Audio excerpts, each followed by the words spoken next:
Present మీరు ఎలా ఉన్నారు? ఎందుకు అడుగుతున్నాను ఈ క్వశ్చన్ అనేది? ఎలా ఉన్నారు? అంత సెట్ అయిందా? యాక్చువల్గా 15 రోజులు అన్నారు డాక్టర్. 15 రోజులు కంపల్సరీగా అన్నారు. అంత అవసరం లేదనిపించింది. అవసరం లేదనిపించింది. రోజు నేను ఇంటికి వెళ్ళాక డిప్స్ కొట్టడానికి ట్రై చేస్తాను. బేసికలీ డిప్స్ కొట్టేటప్పుడు ఇక్కడే ప్రెషర్ పడుతుంది యాక్చువల్గా. అవును. సో 2-3 రోజుల నుంచి ట్రై చేసిన, బట్ ఇవాళ I could do that, then I remove it. Okay, అందుకే తీసేసారు అది బ్యాగ్. అంతే.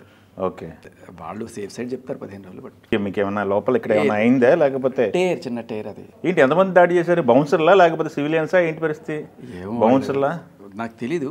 ఒకటి పేరు కిరణ్ అన్నట్టుగా ఏదో రకంగా కొంతమంది పట్టుకున్నారు. ఓకే, అటు ఎవడు ఏంటి అనేది ఎత్తుకుతున్నాం. ఓకే, తర్వాత వాడిని పట్టుకుంటే మిగతా ఇద్దరు బయటకు వస్తారు.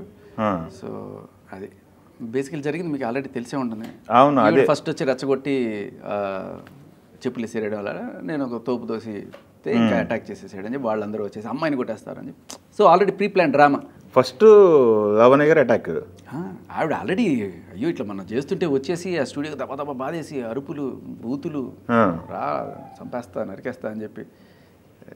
అంటే నాకు అనిపించింది, ఒక మనిషి, సాధారణ మనిషి, విచక్షణ ఉన్న మనిషి అర్ధరాత్రి 12 అది కూడా ఒక లేడీ ఒక స్టేషన్కి, అది కూడా ఒక న్యూస్ స్టేషన్కి వచ్చి వాళ్ళ మీద అంత రుబాబు చేసిందంటే, వాళ్ళ మీద రుబాబు నా మీద రుబాబు చేసిందంటే, she is not in her original senses అనిపించింది. డ్రగ్ ఎఫెక్టా లేకపోతే మందు ఎఫెక్టా ఏంటనేది యాక్చువల్గా ఆవిడ కంప్లైంట్కి వెళ్ళినప్పుడు కనీసం పోలీసులు అదైనా వెరిఫై చేస్తుంటే దొరికిపోయి ఉండేది అనిపించింది. Clearly that's not a normal behaviour, absolutely abnormal behaviour. నీకు సంబంధం లేకుండా ఎక్కడో జరుగుతున్న ఇంటర్వ్యూ ఏదో పని కట్టుకొని వచ్చి. ఓకే, చాలా దారుణం. ఓకే, వాళ్ళందరూ భయపడిపోయారు యాక్చువల్గా. This is not her first time. మీరు గమనిస్తే 4 ఏళ్ల క్రితం 5 ఏళ్ల క్రితం మీరు రాజ్ తరుణ్ కార్ యాక్సిడెంట్ అని చెప్పి వచ్చినప్పుడు ఒక అతని పేరు ఏదో గుర్తురావట్లేదు, వాళ్ళ ఇంటికి వెళ్ళి ఇట్లాగే అతను ఫోటోలు తీశాడు, ఈ యాక్సిడెంట్ ఫోటోలు ఏవో తీశాడు, రాజా రవీంద్ర గారిని ఏదో బెదిరించి బ్లాక్మెయిల్ చేయడానికి ఏదో ట్రై చేశాడు అన్నట్టుగా న్యూస్ వస్తే అప్పుడు ఈవిడ వెళ్ళి పచ్చి బూతులు తిట్టి పిల్లల్ని చంపేస్తానని బెదిరించిందంట. వాళ్ళ పిల్లల్ని, నీ పిల్లలు బయటికి రారా, వాళ్ళ సంగతి నేను చూడపోతాను. ఆయన ఇంటర్వ్యూ కూడా ఇచ్చాడు, ఏంటండి అదే అని చెప్పి.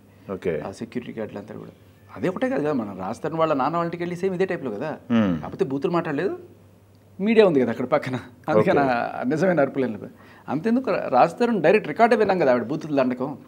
So basically that is her behaviour, out and out she is proving it. Okay, నేను ఇంతే, బయట ఎక్కడైనా సరే బూతులు మాట్లాడుతూనే ఉంది. ఇంకా ఏమన్నా అంటే నా ఫ్రస్ట్రేషన్ అంటూ ఉంటుంది, జీవితకాలం ఉంటుంది ఆ ఫ్రస్ట్రేషన్, ప్రతిరోజు ఉంటుంది, ప్రతి సాయంత్రం ఉంటుంది, బయటకు వస్తూ ఉంటుంది. ఇప్పుడు జరుగుతున్న ఇష్యూలో మీరేమీ ప్రతినిధించడానికి ప్రయత్నం చేయలేదా? ఎందుకు చేయండి, ఇప్పుడు నా మీదకి వచ్చి కొడితే నేను కామ్గా రామ్మ కొట్టమ్మా అని చెప్పి ఊరుకుంటుంటానా? ఒక తోపు దోసే నేను, మరి మీద పడుతుంటే ఏం చేస్తాము? ఓకే, మీకు ఎక్కడ తగిలినాయి? మీకు షోల్డర్ పోవడం ఒకటేనా ఇంకా? ఇది ఇంకా ఉందనుకుంటా, కొంచెం ఇంకొంది పచ్చిగా ఉంది చూడండి. ఓకే, ఓకే, అదే. ఓకే, కింద పడ్డారేంటి? కింద గచ్చు మీద పడేశారు వాళ్ళు. ముగ్గురు వచ్చారు కదా, ఒకళ్ళతో ఫైట్ చేశాను, బట్ ఇంకా ఇంకోటి వచ్చి పడ్డాడు. ఇట్లా ముగ్గురు ఇట్లా లాగినప్పుడు దూకపోయింది. ఇది ఇక్కడ అప్పుడు ఛానల్ సంబంధించిన వాళ్ళు కానీ ఎవరు లేరు. కాసేపు అయింది వచ్చేటప్పటికి, లేట్ అయిపోయింది. ఈ మాత్రం లేట్ ఏమోలేదండి, ఇంకా రాకపోతే ఇంక గట్టిగా ఏమైనా జరిగి ఉండేదేమో. బట్ వాళ్ళు రావటం వల్ల అలర్ట్ అవడం వల్ల కాస్త ఇంతతో సెట్ వారం లోపల రాగలిగాం. ఎస్ వారం లోపల రాగలిగాం. తను క్లైమ్ చేస్తుంది కూడా, తను ఏదో దెబ్బలు చూపిస్తుంది, నన్ను కొట్టాడు, తన్నాడు, లేకపోతే ఇప్పుడు నా మీద దాడికి వస్తే ఐ హ్యావ్ ఎవ్రీ రైట్, చంపేసినా తప్పలేదు, నేను చెప్తున్నా కదా. ఇప్పుడు నువ్వు నా మీదకి వచ్చి నువ్వు నా మనుషులు వేసుకొని దాడి చేస్తే నేనేం చేయాలి? కొట్టించుకోవాలా నేను? ఓకే, నువ్వే వచ్చావు, నేనే నీ ఇంటికి రాలేదే. నువ్వు వచ్చి నా మీద దాడి చేస్తే నేను కామ్గా ఉండాలన్నమాట. తోసేస్తే మళ్ళీ దాని మీద కేసు ఫైల్ అయింది కదా. ఇద్దరు మీరు ఫైల్ చేశారు కదా. నేను హాస్పిటల్లో ఉన్నప్పుడు ఆయన వచ్చి కానిస్టేబుల్ వచ్చి మొత్తం ఎమ్మెల్సీ అంతా చేయించుకొని తీసుకుని రాసుకున్నారు. మీకు అటువైపు నుంచి లావణ కంప్లైంట్ ఇచ్చిన దానిపై నుంచి ఏమైనా ఎంక్వైరీ వచ్చింది? ఏం రాలేదు. ఓకే, ప్రస్తుతానికైతే అట్లా స్తబ్దుగా ఉంది.